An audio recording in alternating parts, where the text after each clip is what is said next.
네. 정프로가 위가 좀 늙은 것 같습니다.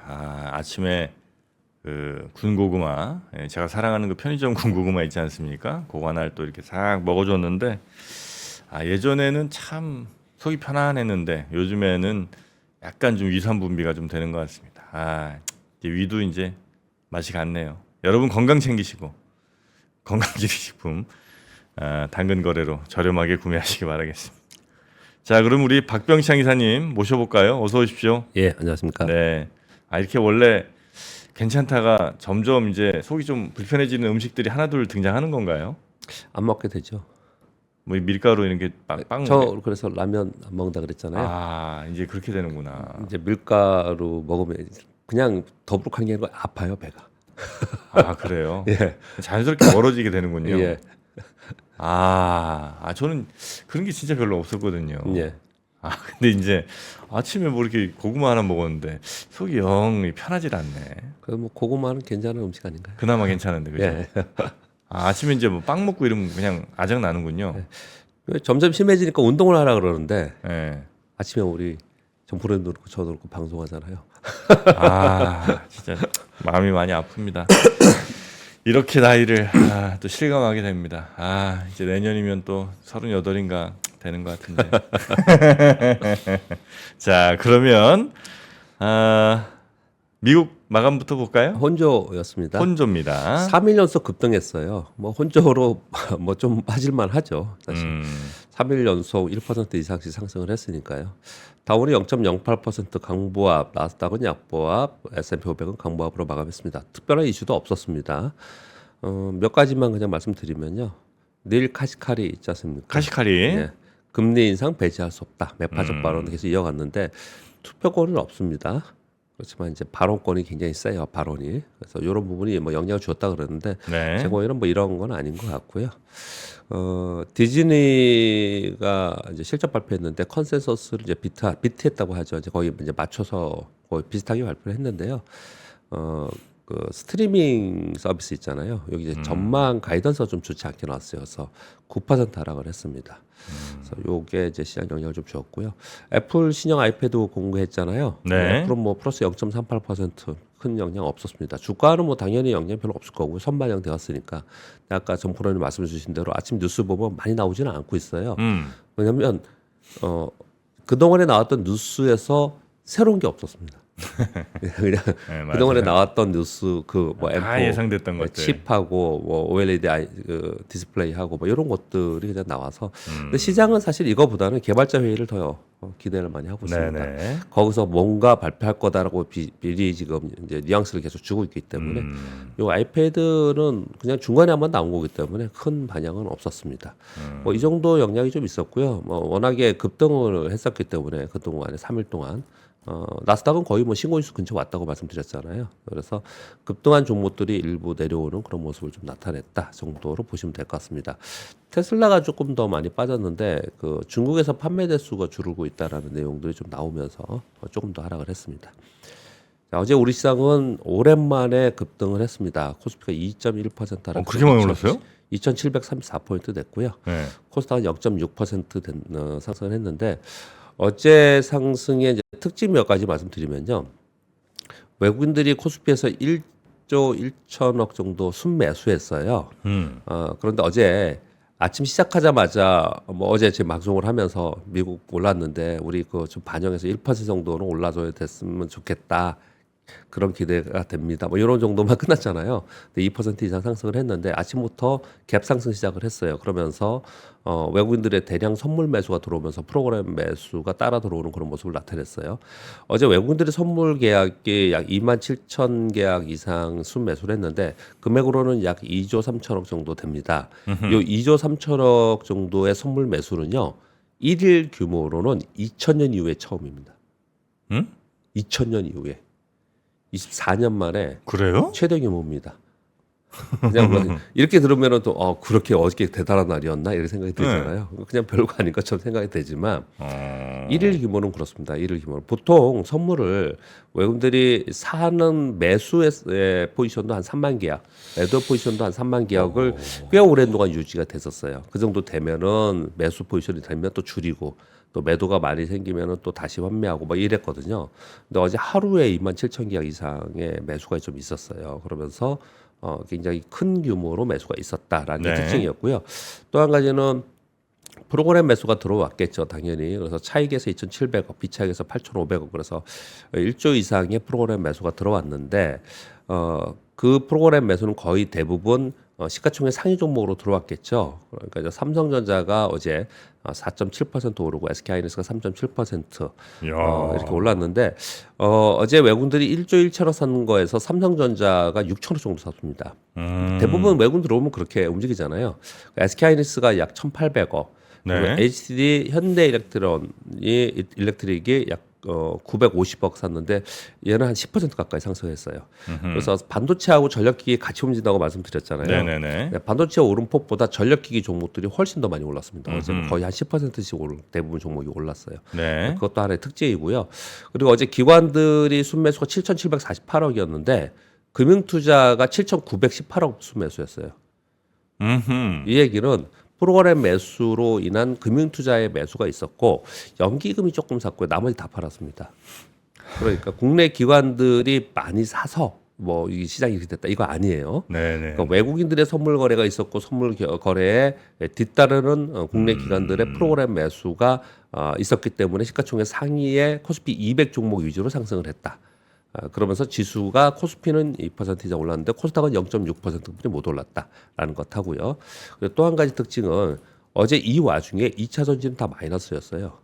웬만한 네. 것들이 그러니까 주요 종목들이 그 마이너스 건에 그냥 있었습니다. 그래서 2차 전지 약세로 인해서 상대적으로 코스닥이 약세를 보이는 특징을 좀 보였습니다. 이 세 가지 특징이 어제 시장에 있었는데 정말 오랜만에 아침 급등 후에 장중 등락이 없이 그 급등을 계속 유지하고 있는 그런 상황이 좀 됐어요. 그래서 2,734포인트가 돼서 지금의 환율 부분이나 이런 부분들만 특별히 또 비우호적으로 갑자기 바뀌는 그런 상황이 아니라면 시장은 정고점 트라이를 좀 하는 그런 과정이 되지 않을까라는 기대감이 어제 시장에서 계속 나타났습니다. 그런 부분들을 이제 시황하고 연계해서 말씀드려 보면 이제 국내 시장부터 먼저 말씀을 드리면 돌아온 외국이라고 제가 썼는데 현수화물 대량 매수를 했어요.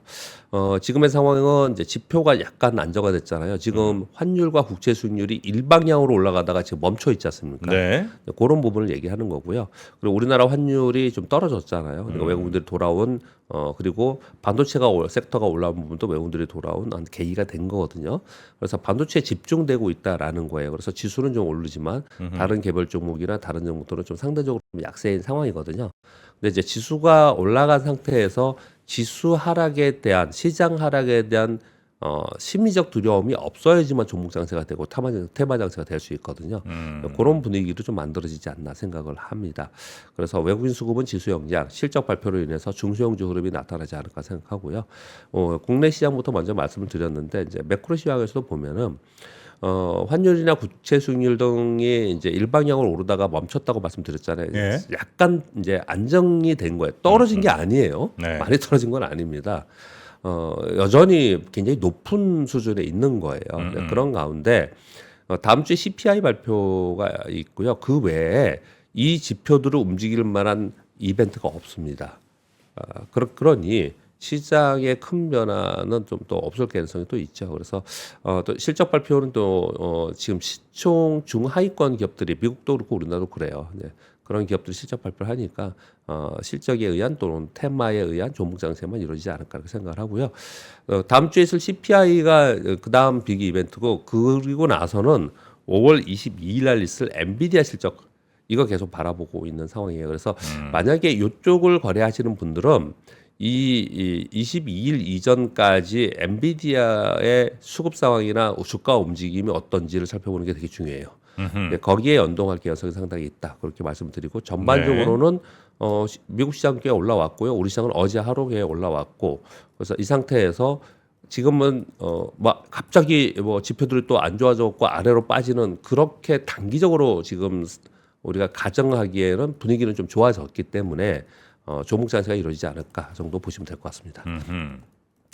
자, 뉴스가 뭐 그냥 빅 이벤트가 없어요. 그래서 단신들이 있기 때문에 좀 짧게 말씀 좀 드리겠습니다. 네. 뉴욕 연은에서 미국인들에게 서베이를 한 겁니다. 1년 후에 모기지 금리 어느 정도 될 거냐? 8.7%, 3년 후에 9.7% 전망한다는 거예요. 2월에 주택조사 결과에 나왔는데 역대 최고치의 전망이 나왔고요. 주택 가격 상승률도 1년 안에 5.1% 상승 전망한다는 모기지 금리가 10%까지 간다고요? 그러니까요.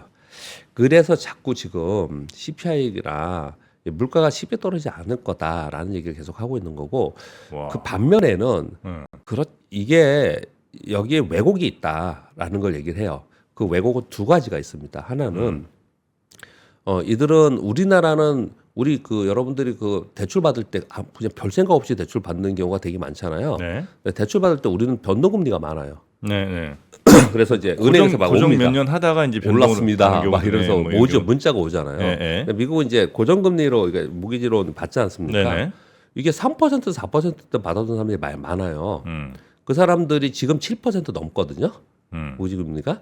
근데 이 금리가 높은 상황 속에서 이거를 대체할 거냐?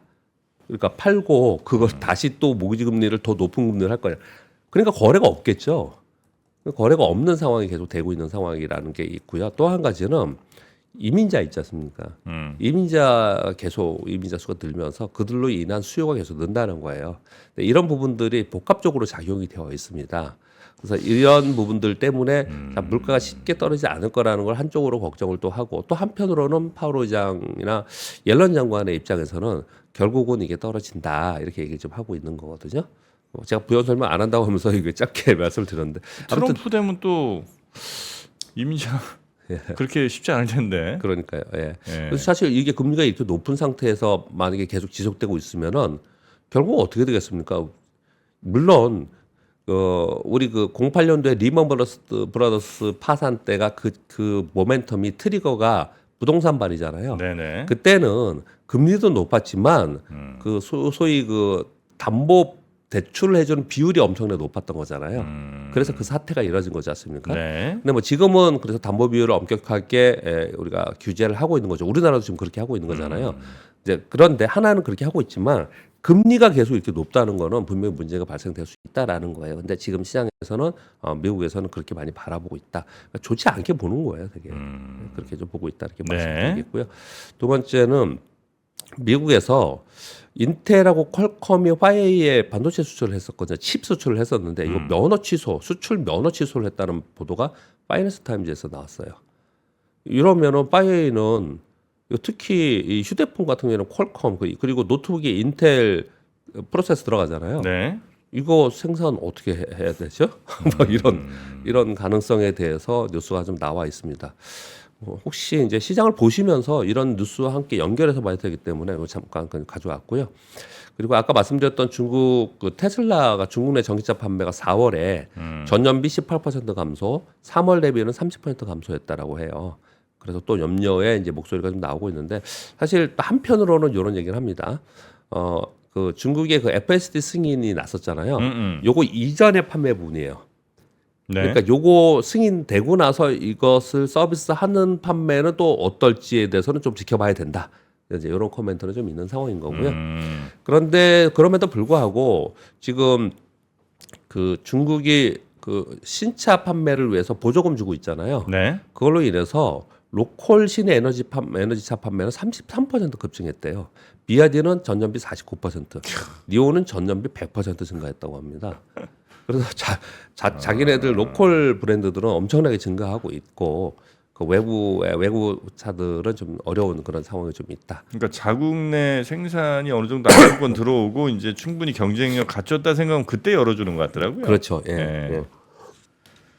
뭐 이런 내용들이 좀 그 주가에는 그래서 주가 좀 떨어진 부분이 좀 있었고요. 네. 애플이 데이터 센터용 AI 반도체 개발 중이라는 월스트리트저널의 뉴스가 있었고 요거를 인용해서 매일경제발 뉴스가 나왔습니다. 이 내용 이거 앞으로 어떻게 될지 진짜 관심입니다. 애플은 스마트폰용 AI 칩은 개발하고 있습니다. 네. 근데 데이터 센터용도 개발하겠다는 거예요. 데이터 센터용 AI 반도체는 누가 합니까? 지금 엔비디아가 하는 거잖아요. 네네네. 근데 엔비디아는 AI 모델 훈련용이라면 우리는 추론에 특화된 칩으로 설계하겠다. 이런 얘기를 지금 하고 있는 거예요. 그래서 6월 개발자 회의를 굉장히 시장에서 관심을 많이 갖고 있습니다. 네. 근데 공개할지 안 할지는 미정이고, 그리고 이 개발에 대해서 질문을 했습니다. 월스트리트저널에서 이 개발에 관련 논평을 거부를 했다고 합니다. 애플 대변인이. 근데 이런 내용들이 계속 나오고 있는 상황이에요. 왜 이런 걸 알 수 있었냐? 이게 보면은 애플이 이런 것들을 뭔가 개발을 어디선가 해야 되잖아요. 음흠. 근데 TSMC에서 이걸 개발하고 있기 때문에 TSMC의 움직임을 보면 알 수 있잖아요. 네. 그래서 이런 추정을 지금 계속 하고 있는 그런 상황이에요. 근데 사실 이 애플만이 아니고 대부분의 빅테크들이 자체 AI 반도체 개발하려고 막 그러잖아요. 근데 안 되는 거잖아요. 네. 그래서 엔비디아가 다 쓰고 있는 거 아닙니까? 그리고 엔비디아가 한번 선점을 하면은 쉽게 몇 년 동안은 쫓아가지 못하는 경우가 많아요. 일단 선점을 했기 때문에 이미 들어가 있지 않습니까? 네. 그런 가운데 애플이 이렇게 나오고 있는 상황이라서 결국은 대부분의 빅테크들이 자체 AI 반도체를 개발 중에 있는 상태이고, 그리고 애플도 이런 상황이 좀 되고 있고 엔비디아와 경쟁을 한다라는 얘기는 우리 그 협력사들 있잖아요. 그리고 우리 삼성전자, SK하이닉스, 그리고 반도체 칩 장비 부품사들 이런 쪽에는 긍정적이지 않겠냐라는 얘기들 좀 하고 있는 거예요. 이걸 뭐 그 정도 보시면서 향후에 조금 추가적인 내용들 좀 보시면 어떤가 생각하고요. 네. 이 뉴스도 꽤 많이 나오더라고요. 그래서 이게 어제 테마가 이루어져 갖고 관련 정보도 좀 오르긴 했습니다.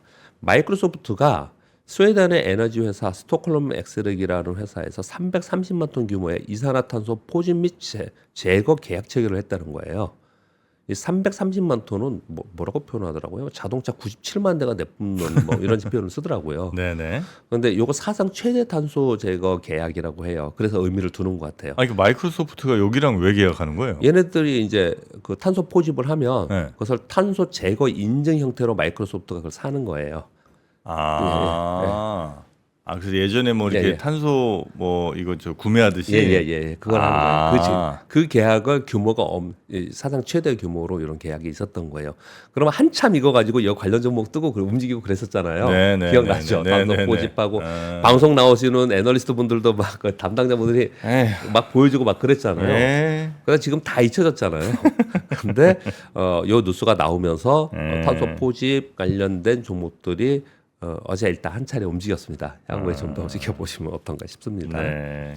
아니 그때 참 화제였는데. 기억나시죠? 네. 화제였죠. 화제였습니다. 한참. 아, 탄소를 이제 공기 중에 있는 걸 포집을 한다고? 예. 그래서 뭐 땅속에 어디 묻고 저장 예. 저장 장치를 누가 만드느냐, 포집은 네. 누가 잘하느냐, 그래서 뭐 뭐 이런 어디 얘기들 했었죠. 유전에다 집어넣고 뭐 별별 얘기가 많았는데. 예. 네. 그 얘기가 다시 나왔다라는 말씀을 드리는 거고요. 그리고 영국의 자율주행 스타트업 웨이모랑 다른 겁니다. 이거는 영국 자율주행 스타트업입니다. 웨이브가 있고요. 이 웨이브에 소프트뱅크와 마이크로소프트, 엔비디아 참여해서 10억 달러 이상 투자를 한다라는 발표가 있었는데 유럽에서 진행 중인 자율주행 투자 중에 가장 큰 규모라고 합니다. 그래서 요즘에 또 자율주행 관련된 종목들도 조금 움직이기 시작을 했어요. 네. 그러니까 항상 뉴스를 보면은 거기에 관련된 게 탑이 뭔가를 보고 그 탑 종목들의 움직임을 이렇게 살펴보는 이제 습관이 우리가 주식 투자는 항상 그렇게 하죠. 네. 그렇게 좀 보시면 될 것 같고요. 마이크로소프트가 전부 다 단신들이에요. 그래서 어떤 시장과 연관된 그런 것들은 아닙니다. 말씀을 드리면 AI에 이어서 범용 로봇 진출한다. 생츄어리 AI라는 회사가 있어요. 이거 많이 들어보셨을 거예요. 이거 캐나다의 이 스타트업인데요. 네. 인간과 유사한 로봇을 개발하는 목표로 하는 스타트업이에요. 이거 자주 나오는 회사. 휴머노이드. 예, 휴머노이드. 네. 여기와 파트너십 체결을 해서 범용 인간형 로봇 개발하는데 진출한다. 이런 뉴스가 좀 있었습니다. 네. 그리고 8번 뉴스는 좀 의미가 있을 것 같아요. 요 지금 반도체 뜨면은 전력기가 왜 뜹니까? 지금 전력 부족 뭐 이런 얘기 계속 하는 거잖아요. 예. 근데 그게 이제 핵심이 데이터 센터가 있잖아요. 예. 어마어마하게 데이터 센터 지금 짓고 있는 거잖아요. 이것으로 인해서 천연가스 수요가 급등할 전망이다라고 어디서 이걸 했냐? 분석 보고서를 쉐보론에서 했습니다. 쉐보론에서. 자기네들이 그걸 하기 때문에 그렇죠. 풍력과 태양광은 날씨에 의존하는데 증가하는 전력 공급 충족에 어려움이 있다. 이거 안 될 거다. 그래서 골드만삭스에서도 어떻게 얘기를 하고 있냐면 2030년 정도 되면 데이터 센터의 신규 전력 수요의 40%는 풍력과 태양광 그리고 비타 재생에너지가 하겠지만 60% 이상은 천연가스가 할 가능성이 있다. 이렇게 얘기를 했어요. 저는 이게 쉐브론이라는 기업에서 나온 자료, 증권 IB에서 나오는 자료들은 우리가 잘 안 믿기나 또는 틀리는 경우도 많고 이해관계가 있을 수 있잖아요. 네. 근데 기업에서 나오는 건 다르거든요. 그래서 예를 들어서 우리 반도체 얘기를 할 때 삼성전자의 관계자 발로 직접 얘기하는 거, 하이닉스에서 얘기하는 거, 이걸 더 중요하게 얘기를 하잖아요. 그걸 더 중요하게 보지 않습니까? 근데 이 내용은 이제 쉐보론에서 이런 내용들이 나와서 야 그러면 이거는 시장에 영향을 주겠다라고 생각이 들어요. 그리고 시장 실제적으로 영향을 주고 있습니다. 네, 저 데이터 센터 열이 예. 엄청나지 않습니까? 예, 예. 그래서 막 저 어디 무슨 시베리아 뭐 이런 데다 만든다, 뭐 중국에서도 막 그런 데다 이제 만들려고 하잖아요. 네네. 정프로 이것도 뭐 하나 터질 것 같은데. 그래요? 정프로의 아이디어. 예. 그 아이디어. 데이터 센터를 예, 아예 시내 한가운데다 만드는 겁니다. 예, 그래서 마치 무슨 열병합 발전소 뭐 이런 거 이제 시내 있잖아요. 예.